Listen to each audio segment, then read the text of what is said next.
বদনাম এককভাবে করোনার কাঁধে গিয়ে পড়েছে, কিন্তু হয়তো অন্য কোনো কারণে মরেছে। একইভাবে ভূমিকম্প, কয়দিন আগে থাইল্যান্ডে, মিয়ানমারে ভূমিকম্প হয়ে লাখ লাখ মানুষ গৃহহীন হয়ে পড়েছে, অথচ ঢাকা শহর একটা কাঁপুনি দিলেই যথেষ্ট, বেশি লাগবে না। কাঁপুনির মতো কাঁপুনি একটা যদি দেয়, আরে লাখ না কোটির উপরে মানুষ যাবে বিপদে পড়ে।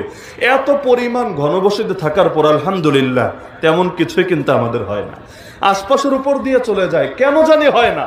এমনকি আমার এখনো মনে পড়ে, আপনারা হয়তো নামে কেউ চিনবেন বা কেউ চিনবেন না, অধিকাংশ চেনার কথা, বাংলাদেশের একজন বড় মুফাসসিরে কোরআন ছিলেন হযরত মাওলানা জুবায়ের আহমদ আনসারী রাহমাতুল্লাহ আলাইহি, মাশাআল্লাহ প্রায় সবাই চিনেন।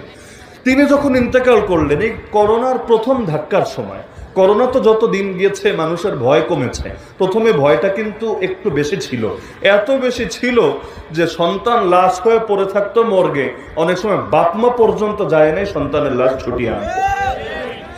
ওই সময় হঠাৎ করে তিনি ইন্তেকাল করলেন, দীর্ঘদিন ক্যান্সারে আক্রান্ত থেকে অবশেষে ইন্তেকাল করলেন।